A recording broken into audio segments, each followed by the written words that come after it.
Hello मेरे प्यारे दोस्तों, आप सभी लोगों का हमारा छोटा सा और प्यारा सा चैनल क्लासिकल टू क्वांटम पे हम स्वागत करते हैं। हम लोग आज जेई मेंस 2025 सेकंड शिफ्ट का कुछ सवाल डिस्कस करेंगे। जेई मेंस 2025 सेकंड शिफ्ट का जो सवाल था वो काफी आसान था। ठीक है, तो चलिए एक एक सवाल करके हम लोग देखते हैं। ठीक है, तो चलिए, और आप लोग भी अपना सॉल्यूशंस देख लीजिएगा, क्या सही किए थे कि नहीं किए थे। पहला क्या है, the relation between energy E and momentum of a photon. अच्छा, ये रिलेशन पूछ लिया। ठीक है, इन डेप्थ सॉल्यूशन देखेंगे हम लोग। ठीक है, एक एक क्वेश्चन का। तो बोला है कि एक फोटोन का एनर्जी ई है और मोमेंटम पी है, ये दोनों के बीच में रिश्ता क्या है। ठीक है, तो फोटोन क्या होता है, लाइट का पार्टिकल। लाइट जो होते हैं छोटे छोटे पार्टिकल से बने हुए रहते हैं, जिसको हम लोग फोटोन बोलते हैं, पैकेट ऑफ एनर्जी। तो फोटोन मान लीजिए एक फोटोन है।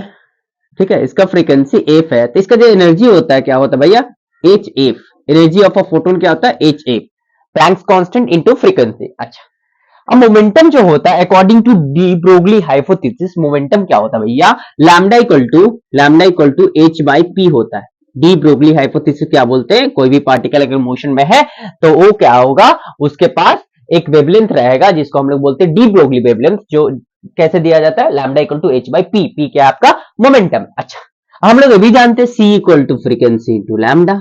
तो क्या हम लोग यहाँ पर फ्रीक्वेंसी की जगह पे सी बाई लैम्डा लिख सकते हैं? अरे भैया, E equal to H F है ना भैया, एफ के जगह पे मैं सी बाई लैम्डा लिख दे रहा हूं। ठीक है, अच्छा, E equal to H F के जगह पे सी बाई लैम्डा लिख दिया मैंने। E एनर्जी क्या होती गया, एच सी बाई लैम्डा। और यहां से क्या लैम्डा का वैल्यू मैं एच बाई पी लिख सकता हूँ? ऑफकोर्स लिख सकता हूँ, lambda equal to H by P होता है, तो यहाँ पर मैं हटा के लिख दे रहा हूँ लैम्डा के जगह पे H by P. H H cancel हो गया, पी ऊपर चल जाएगा, E equal to P C. Energy क्या हो गया, momentum into speed, I mean speed of light. C क्या होता है, स्पीड ऑफ लाइट है। अच्छा, तो ऑप्शन कौन है, E equal to PC, option A है। ठीक है, समझ में आया? पक्का, E इक्वल टू पीसी। यहाँ पर जो मोमेंटम होता है भैया एम इंटू वी होगा ना। यहाँ पर V क्या हो जाएगा, यहाँ पर V के जगह पे हम लोग C लेंगे, क्योंकि फोटोन का जो स्पीड होता है वो लाइट का स्पीड के बराबर होता है। ठीक है, पक्का आया? चलिए दूसरा सवाल देखते हैं।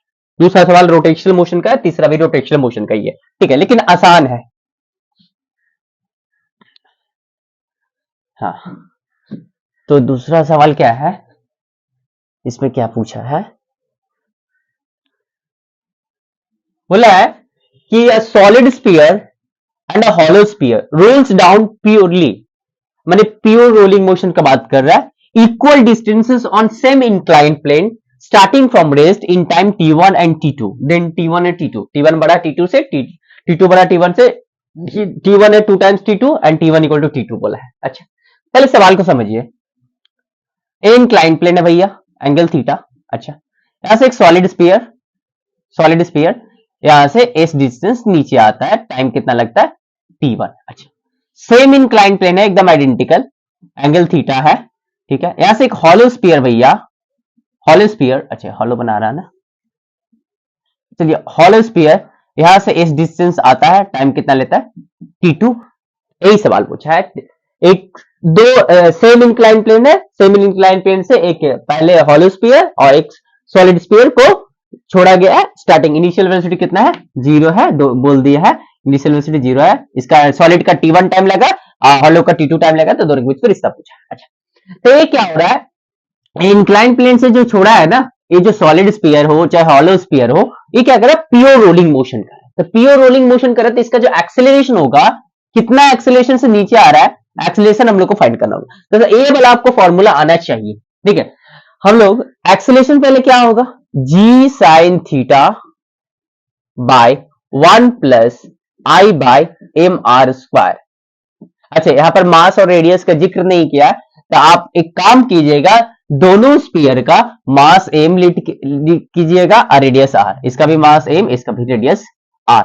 ठीक है, मास एम रेडियस आर, मैं इसको अब मिटा रहा हूं। ठीक है, अच्छा, ये वाला एक्सेलरेशन जो मैंने दिया फॉर्मूला क्या है, g sine theta by 1 plus I by m are square. ये तो याद होना ही चाहिए। ठीक है, कोई भी बॉडी को अगर रोलिंग मतलब इंक्लाइन प्लेन से छोड़ा जाए, ठीक है, अगर वो प्योर रोलिंग मोशन कर रहा है, तो उसका जो एक्सिलरेशन होता है वो कितना होता है, g sine theta by 1 plus I by m are square होता है। ये आपका एक्सिलेशन होता है। ठीक है, तो दोनों का एक्सिलेशन, आई मीन इसका एक्सिलेशन ठीक है, एक्सेलरेशन का फॉर्मूला मुझे पता चल गया। अच्छा, क्या हम यहां से इक्वेशन लगा सकते हैं? एक्सेलरेशन तो मेरा कांस्टेंट होने वाला है क्योंकि थीटा कांस्टेंट रहेगा, मोमेंट ऑफ इनर्शिया एक पर्टिकुलर बॉडी के लिए कांस्टेंट रहेगा, तो मेरा एक्सेलरेशन कांस्टेंट हो जाएगा। ठीक है, कांस्टेंट है तो मैं a equal to ut plus half A T square लगा रहा हूं। अच्छा, ठीक है, मैं पहले टाइम का फॉर्मूला निकाल लेता हूं। तो इनिशियल वेलोसिटी जीरो है तो ये तो जीरो हो जाएगा भैया, इनिशियल वेलोसिटी जीरो है तो मेरा जीरो हो जाएगा। तो ए इक्वल टू क्या आया भैया? A equal to half A T square है। अच्छा, यहाँ पर टू इधर आ जाएगा, two a equal to a T square, मुझे टाइम चाहिए तो ए नीचे आ जाएगा, t square equal to two s by a, t equal to root under two s by a. अच्छा, दोनों का जो डिस्प्लेसमेंट हो रहा है भैया वो दोनों का सेम है, दोनों का क्या है? सेम है। जो टाइम जो मेरा आया, टाइम जो directly proportional to sorry inversely proportional to 1 by root under E, 1 by root under. अगर एक्सिलरेशन जिसका छोटा होगा उसका टाइम ज्यादा लगेगा, एक्सेलरेशन जिसका बड़ा होगा उसका टाइम क्या लगेगा? कम लगेगा। तो सबसे पहले हम लोग को चेक करना होगा कि किसका एक्सेलरेशन ज्यादा है। बस सिंपली मैंने सॉल्व किया। a equal to et plus half A T square, initial velocity zero है, a equal to half A T square, यहां से 2 इधर आ गया, 2s equal to a T square, t square equal to 2s by a, t equal to root under 2s by a. Simple formula आ गया मेरा। अब देखिए मेरा जो टाइम जो है भैया वो इनवर्सली प्रोपोर्शनल है स्क्वायर रूट ऑफ एक्सेलरेशन से। अब मुझे अगर हमको पता चल गया कि किसका एक्सेलरेशन ज्यादा है तो हम लोग ये भी पता कर सकते हैं कि जिसका एक्सेलरेशन ज्यादा होगा उसका टाइम कम लगेगा, जिसका एक्सेलरेशन कम होगा उसका टाइम ज्यादा लगेगा। ठीक है, तो पहले एक्सेलरेशन हम लोग चेक कर लेते हैं भैया। चलिए इसको मैं मिटा दे रहा हूं, इसका काम नहीं है। एक्सेलरेशन का फॉर्मूला क्या है? G sine theta by 1 plus I by m are square. तो एक्सेलरेशन क्या है मेरा?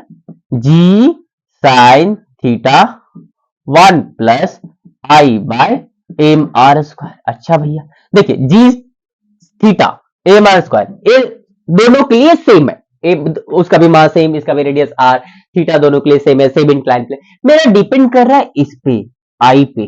किस पे डिपेंड कर रहा है? आई पे। अगर ए वाला आई, अगर ए वाला ए वाला टर्म देखिए, आई बाय क्या है? एम आर स्क्वायर है। ठीक है, तो सबसे पहले I of solid, solid sphere क्या होता है? 2/5 M are square, and hollow sphere का क्या होता है? 2/3 एम आर स्क्वायर। किसका ज्यादा है भैया? Moment of inertia. ऑब्वियसली दोनों का न्यूमरेटर सेम है, डिनोमिनेटर छोटा जिसका रहेगा उसका वैल्यू ज्यादा होगा, तो हॉलो स्फीयर का ज्यादा है moment of inertia as compare to solid sphere, as compare to solid sphere. अच्छा, तो यहां पर देखिए भैया, अगर मेरा मोमेंट ऑफ इनर्शिया ज्यादा हुआ तो ओवरऑल ए वाला वैल्यू ज्यादा आएगा, ओवरऑल ए वाला वैल्यू ज्यादा आएगा ना भैया। देखिए 2/3 है और एक है भैया 4/3, तो देखिए ए वाला ज्यादा है ना, ए वाला ऊपर वाला न्यूमरेटर ज्यादा, तो ओवरऑल वैल्यू ज्यादा आएगा। तो अगर जिसका मोमेंट ऑफ इनर्शिया ज्यादा होगा उसका ए वाला वैल्यू ज्यादा आएगा, ए वाला वैल्यू ज्यादा आएगा। तो ए वाला वैल्यू ज्यादा आएगा तो ओवरऑल मेरा क्या हो रहा है? डिनोमिनेटर बढ़ रहा है, डिनोमिनेटर बढ़ रहा है तो एक्सेलरेशन क्या हो जाएगा? घट जाएगा। डिनोमिनेटर में नंबर बढ़ता है तो ओवरऑल जो क्वांटिटी होता है वो घट जाते हैं। ठीक है, तो यहाँ पर देखिए मेरा मोमेंट ऑफ इनर्शिया किसका ज्यादा? हॉलो स्फीयर का ज्यादा है। तो moment of inertia hollow sphere का ज्यादा है भैया, तो ओवरऑल इसका डिनोमिनेटर में ज्यादा वैल्यू आएगा, तो एक्सेलरेशन जो होगा वो हॉलो स्फीयर का वो कम होगा as compare to solid sphere. Solid sphere का जो एक्सेलरेशन होगा वो ज्यादा होगा as compare to hollow sphere. एक बार और बोल रहा हूं भैया, देखिए मोमेंट ऑफ इनर्शिया मेरा किसका ज्यादा? हॉलो स्फीयर का ज्यादा as compare to solid sphere. अच्छा, यहां पर देखिए भैया एक्सेलरेशन, यहां पर मोमेंट ऑफ इनर्शिया ऊपर में जिसका ज्यादा रहेगा भैया, ओवरऑल ए वाला टर्म ज्यादा होगा, ओवरऑल ए वाला टर्म ज्यादा होगा तो ओवरऑल डिनोमिनेटर में वैल्यू जो होगा वो ज्यादा होगा, ज्यादा होगा डिनोमिनेटर में वैल्यू तो ओवरऑल वैल्यू जो होगा वो घट जाएगा। ठीक है, डिनोमिनेटर में बढ़ता है तो वैल्यू क्या हो जाता है? घट जाता है। तो मोमेंट ऑफ इनर्शिया ज्यादा किसका है? हॉलो स्फीयर का ज्यादा है, तो ओवरऑल इसका जो डिनोमिनेटर का क्वांटिटी है वो बढ़ जाएगा, तो ओवरऑल हॉलो स्फीयर का जो एक्सेलरेशन है वो कम आएगा as compare to solid sphere, as compare to solid sphere. अब देखिए, तो जिसका जिसका कम होगा एक्सेलरेशन उसका टाइम क्या होगा? ज्यादा आएगा। तो एक्सेलरेशन किसका कम है? सॉरी, सॉलिड का ज्यादा है। ठीक है, तो सॉरी सॉलिड का ज्यादा है, ए वाला सॉलिड का क्या है? जिसका एक्सेलरेशन क्या है? इनवर्स प्रोपोर्शनल है। ठीक है, तो एक्सेलरेशन जिसका ज्यादा होगा, ठीक है, उसका ओवरऑल वैल्यू क्या होगा? टाइम का कम आएगा। तो एक्सेलरेशन किसका ज्यादा है? सॉलिड का ज्यादा है और हॉलो का कम है। तो आपका याद रखिएगा कि यहां पर जो आएगा मेरा भैया टाइम जो आएगा सॉलिड का वो कम आएगा as compare to, sorry inversely proportional, इसका ज्यादा तो ओवरऑल कम, T1 जो है वो कम होगा एज कंपेयर टू T2। ठीक है, T2 ज्यादा होगा क्योंकि उसका एक्सेलरेशन क्या है, हॉलो स्फीयर का एक्सेलरेशन क्या है, कम है, तो हॉलो स्फीयर का एक्सेलरेशन कम है तो ओवरऑल यहाँ पर कम होगा, तो ओवरऑल मेरा टाइम क्या आ जाएगा, ज्यादा आएगा, तो हॉलो स्फीयर जो होगा वो ज्यादा समय लेगा as compare to solid sphere. ठीक है, ठीक बोला ना भैया, तो ऑप्शन कौन सा होगा, T2 is greater than T1।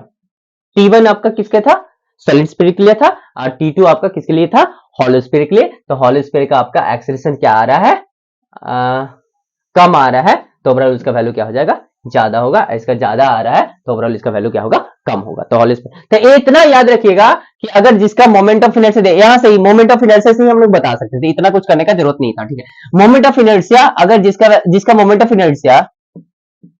Inertia ज्यादा, जिसका मोमेंट ऑफ इनर्शिया ज्यादा, ओवरऑल ये वाला वैल्यू कम, ओवरऑल ये वाला वैल्यू क्या होगा, कम होगा। ठीक है, तो एक्सेलरेशन क्या आएगा, कम आएगा, एक्सेलरेशन कम आएगा, माने मोमेंट ऑफ इनर्शिया ज्यादा तो एक्सेलरेशन कम, तो टाइम क्या आ जाएगा, ज्यादा। ठीक है, टाइम क्या होगा, ज्यादा। समझ आया पक्का। अगले सवाल की तरफ बढ़ते हैं, इसमें कुछ ज्यादा ही डेप्थ में चले गए। ठीक है, समझना जरूरी था। ठीक है, तो मोमेंट ऑफ इनर्शिया जिसका ज्यादा होगा उसका एक्सेलरेशन कम आएगा, एक्सेलरेशन कम आएगा तो टाइम भी ज्यादा लगेगा। ठीक है, चलिए दूसरा सवाल की तरफ। क्या है भैया, a solid sphere rolls without slipping on a horizontal plane. अच्छा, एक हॉरिजॉन्टल प्लेन है, एक सॉलिड स्फीयर है, वो रोल कर रहा है विदाउट स्लिपिंग, माने प्योर रोलिंग हो रहा है। ठीक है, तो ratio of translational kinetic energy to the rotational kinetic energy, ratio of translation K E translational bye K E rotational का रेशियो पूछा है। अच्छा भैया, अब मान लीजिए VCM, सेंटर ऑफ मास का स्पीड VCM ओमेगा से घूम रहा है, क्योंकि ये प्योर रोलिंग हो रहा है, तो प्योर रोलिंग का केस में क्या होता है, V equal to R omega, V equal to R omega. ठीक है, VCM equal to R omega, इसका रेडियस क्या है, R है, इसका मोमेंट ऑफ इनर्शिया कितना होगा सॉलिड स्फीयर का, 2/5 AMR स्क्वायर होगा। ठीक है, VCM क्या है, आर ओमेगा टी। अच्छा, एक काम करते हैं, मुझे काइनेटिक एनर्जी का एक्सप्रेशन लिखना होगा, तो देखिए भैया यहाँ पर kinetic energy, rotational kinetic energy कितना हो जाएगा, ट्रांसलेशन है पहले, हाफ एम VCOM का स्क्वायर एंड रोटेशनल कितना हो जाएगा, half I omega square. Ratio कितना पूछा, K E T by K E R, half M VCOM का square by half I omega square, half half cancel, V equal to क्या लिख सकते हैं, आर ओमेगा, तो यहाँ पर एम आर ओमेगा का क्या होगा स्क्वायर, नीचे में आई ओमेगा स्क्वायर है, तो M are square omega square by I omega square, omega square omega square cancel, M are square by I का वैल्यू कितना है, 2/5 M are square cancel, 5/2 translational kinetic energy by rotational kinetic energy कितना रहा है, 5/2, option D. ठीक है, आसानी था ये वाला भी। अगले सवाल की तरफ हम लोग बढ़ते हैं।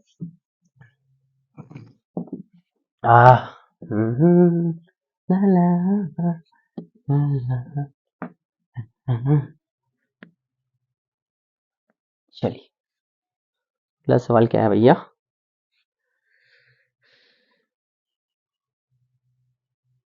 क्या है, बोला है मैं लिख दे रहा हूं, the position of a particle varies with time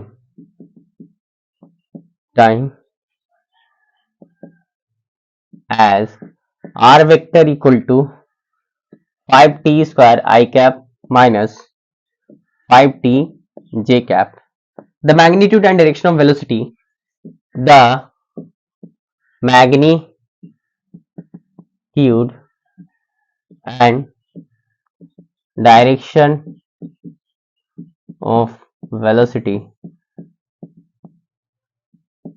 is at t equal to 1/2 second is. Option A है आपका भैया 5√2 metre per second minus 45 degree with positive X axis. Option B है भैया आपका 5 metre per second minus 45 with positive X axis.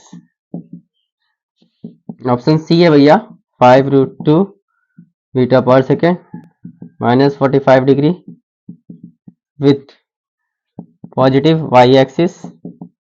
Option D है भैया 5 metre per second 45 degree with positive Y axis. ठीक है। अच्छा, पोजीशन वेक्टर दिया हुआ, मुझे वेलोसिटी पूछा है t इक्वल टू 1/2 सेकंड में। तो वेलोसिटी क्या होता है भैया, dr/dt होता है, differentiation of position respect to time. तो मुझे पोजीशन कितना दिया भैया, 5t² I cap minus 5t J cap.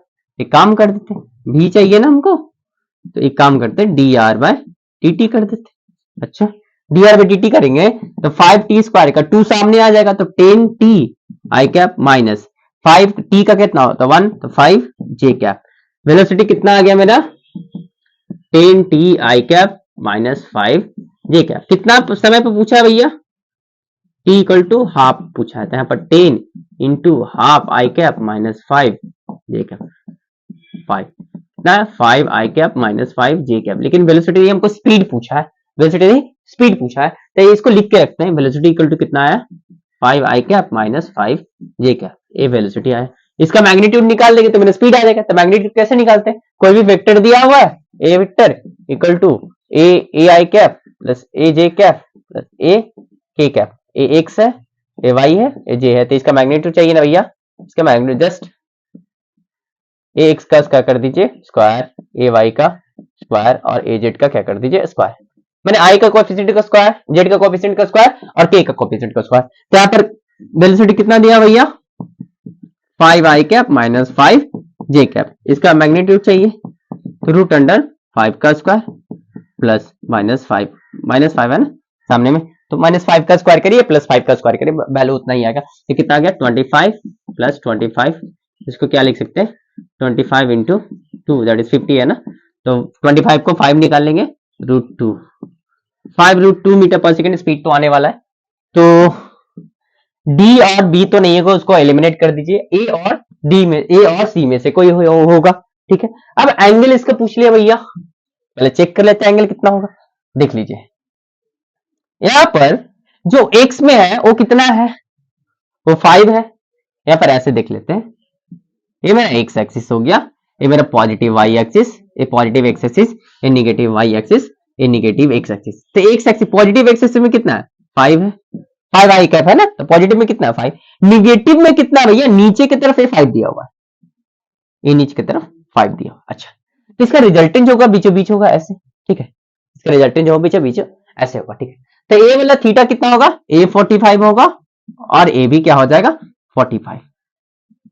ठीक है, अगर एंगल को हम इस तरफ मेजर करते हैं तो पॉजिटिव लेंगे, अगर एंटी क्लॉकवाइज डायरेक्शन में मेजर करें तो पॉजिटिव लेंगे और क्लॉकवाइज डायरेक्शन में मेजर करें तो नेगेटिव लेंगे। तो अब मुझे देख चेक करना होगा negative 45 degree with positive X axis. अगर पॉजिटिव एक्स एक्सिस मेरा ए है तो यहां से इस तरफ मेजर कर रहे हैं तो नेगेटिव 45 तो आ रहा है भैया, और ए वाला भी -45 degree with positive Y axis. Positive Y axis यहाँ है, यहाँ से इस तरफ वो होगा नहीं, तो ऑप्शन सी गलत, ऑप्शन ए सही होगा। ठीक है, 5 metre per second negative 45 degree with positive axis, नीचे की तरफ जा रहे हैं तो निगेटिव होगा -45। ठीक है, पक्का। अगला क्वेश्चन की तरफ। ठीक है, चलिए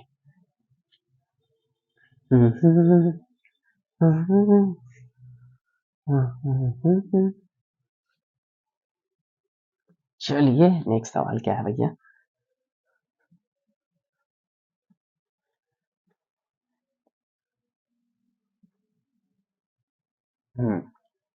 नेक्स्ट सवाल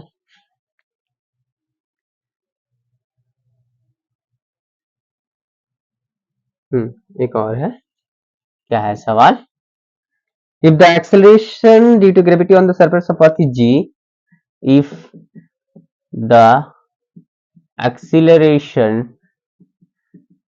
due to gravity on the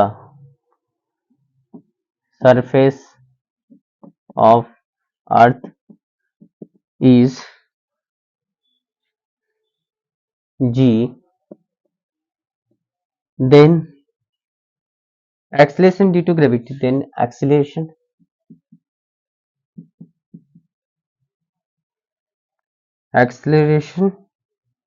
due to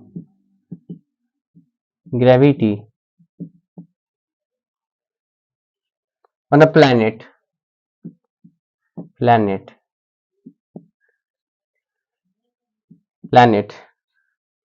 whose diameter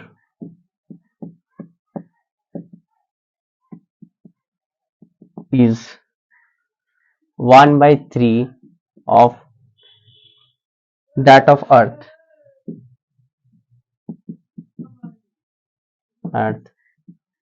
and same mass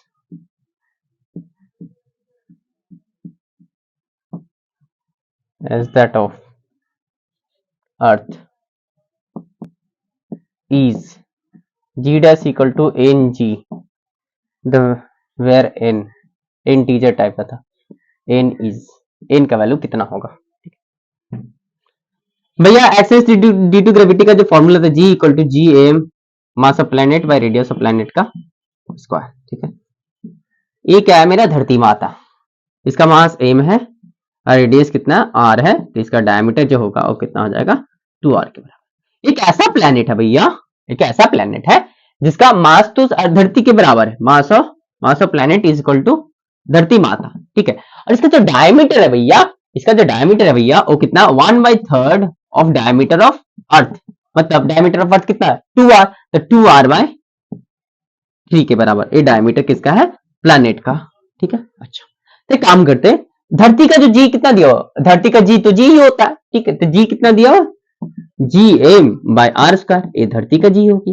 पूछा है उस ऐसा प्लेनेट का, ई गंगा मैया ई प्लेनेट का पूछा है, जी कितना होगा, उसका जी डैश दिया हुआ है एन जी, एन का वैल्यू चाहिए, तो इसका जो जी होगा पहले लिखेंगे जी ऑफ प्लेनेट कितना हो जाएगा, G mass of planet by radius of planet का स्क्वायर कर देंगे, तो जी मास ऑफ प्लेनेट तो धरती माता के बराबर एम लिख, रेडियस ऑफ प्लेनेट जो होगा भैया इसका डायमीटर कितना है 2r/3 है, तो इसका जो रेडियस ऑफ प्लेनेट हो जाएगा भैया 2r/3 डिवाइडेड बाय 2, तो r/3 हो गया इसका भैया, तो r/3 यहाँ पर पुट कर देते उसका स्क्वायर, तो 9 होगा नीचे में और r स्क्वायर होगा, तो gm/r²/9, 9 ऊपर जाएगा 9gm/r², तो gm/r² का वैल्यू कितना है g, तो g डैश माने gp को g डैश बोल रहा हूँ 9g, तो n का वैल्यू कितना आ गया भैया, n का वैल्यू आ गया आपका 9। बहुत सस्ता सवाल था, n का वैल्यू कितना आ गया 9। अरे भैया आपको जी को एक्सप्रेशन लिखना था धरती मैया के टर्म्स में, और उस प्लेनेट का फिर जी डैश निकालना था, फिर जी डैश जो आएगा आपका धरती मैया के टर्म्स में आ जाएगा 9 ऑफ जी, 9g। ठीक है, तो इनका वैल्यू 9। नेक्स्ट सवाल वो इलेक्ट्रोस्टैटिक्स था, आसान सवाल है वो भी।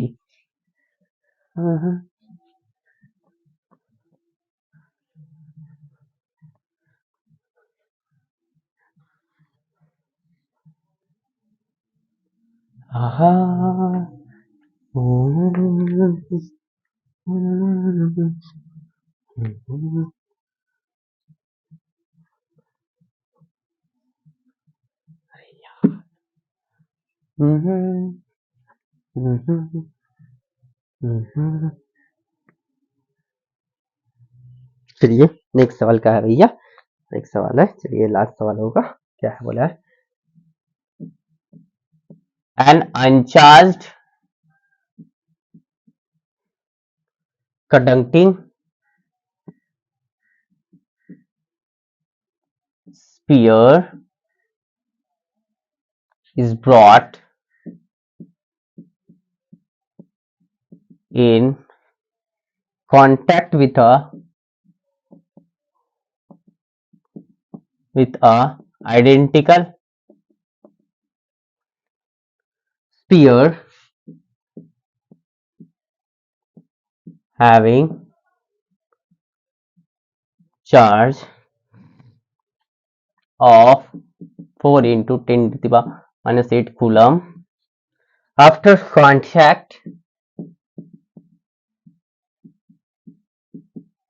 contact the spheres are separated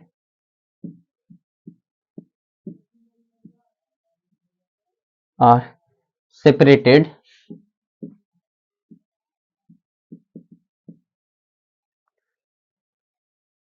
and placed at a distance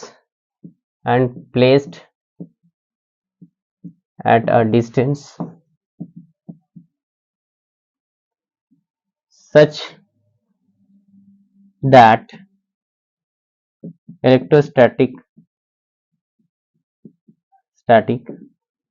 force between them